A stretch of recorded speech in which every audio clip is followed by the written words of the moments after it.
Pour certains, souvent, ça se résume à la lutte contre le changement climatique. Pour d'autres, le développement durable est associé à la sauvegarde de la biodiversité. Pour d'autres encore, le développement durable est associé à la création d'emplois et à la création de prospérité. Dans la perspective de l'ONU, le développement durable est associé au respect des droits humains et plus particulièrement à la lutte contre la pauvreté et à la garantie de l'accessibilité aux ressources. Et finalement, le développement durable, c'est tout ça à la fois. Une société qui est durable, c'est-à-dire qui perdure, c'est une société qui préserve ses ressources, la biodiversité, un climat stable, des eaux propres, une couche d'ozone intacte, de manière à éviter d'entrer dans une zone de risque, une zone de dommages écologiques irrémédiables. Donc une société durable, c'est une société qui respecte les limites écologiques de la planète. C'est une société, en d'autres mots, qui prend soin de son équipement de survie. Mais, comme cela a été dit précédemment, c'est aussi une société qui garantit les besoins fondamentaux de chacun. Une bonne santé, un revenu, un emploi décent, une bonne éducation, un accès à de l'eau propre et le droit de s'exprimer. Ce sont quelques exemples. De manière à éviter qu'une partie de la population ne se retrouve dans une zone de privation, le chômage, l'illettrisme, la faim, l'absence de revenus. Donc, une société durable, elle se déploie dans cette zone que vous voyez là en bleu. Et cette zone, elle ressemble à un beignet. Un beignet, c'est bon. Enfin, moi j'aime bien. C'est agréable. C'est l'endroit, l'espace où nous pouvons mener une bonne vie. Donc, c'est un espace, cet espace bleu, c'est un espace qui se déploie entre un plafond écologique que vous voyez là et des fondations sociales. Éducation, santé, emploi en bas, biodiversité préservée, climat stable, eau propre en haut. Donc une société durable, c'est une société qui, notamment à travers une économie inclusive et respectueuse des ressources, garantit les besoins fondamentaux de chacun dans la mesure des moyens de la planète. Donc on peut dire que la durabilité, c'est faire d'une pierre trois coups. Des limites écologiques respectées, des besoins fondamentaux satisfaits et une économie respectueuse des ressources et inclusive.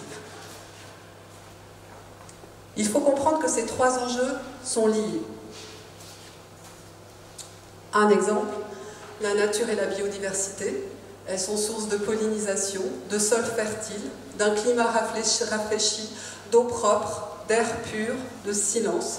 Et tout ça, ce sont des services que nous rend la nature, qui nous garantissent une bonne santé, une activité agricole productive et des activités économiques, sources d'emploi, comme par exemple le tourisme.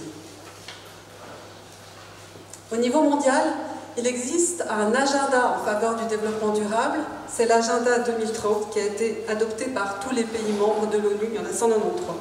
Il se décline en 17 objectifs qui eux-mêmes se déclinent en 169 cibles que je ne vais pas vous présenter aujourd'hui, je vous rassure.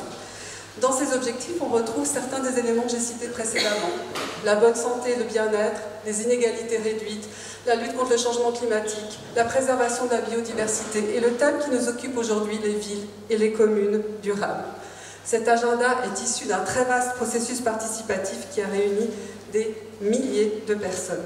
Et ces objectifs, ils s'inscrivent parfaitement dans notre beignet bleu. Ce sont ceux d'une société durable.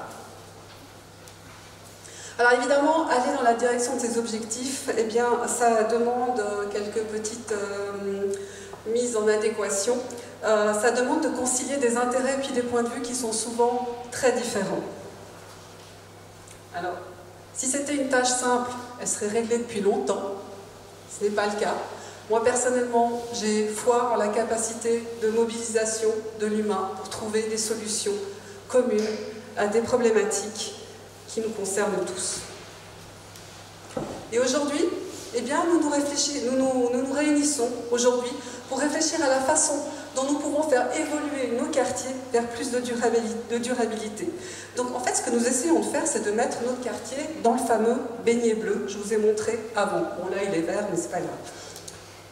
Et c'est intéressant de savoir que d'autres l'ont fait avant nous. Les habitants et habitantes de la ville d'Amsterdam, la ville d'Amsterdam qui a lancé tout un processus pour justement repenser sa ville, pour qu'elle rentre dans cette logique du beignet.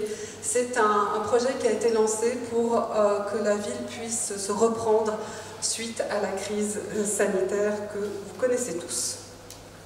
Donc le développement durable, c'est ici et maintenant, et ça nécessite à chacun de participer, d'y contribuer. Ce n'est pas le fait d'une seule personne, d'un gouvernement. Le développement durable, ça ne sera possible que si on met tous la main à la pâte. C'est vraiment le message qu'on veut faire passer aujourd'hui.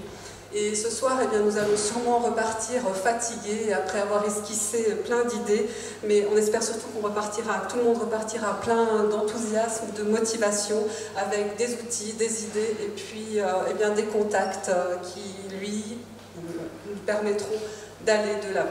Voilà, j'en ai terminé, je vous remercie de votre attention.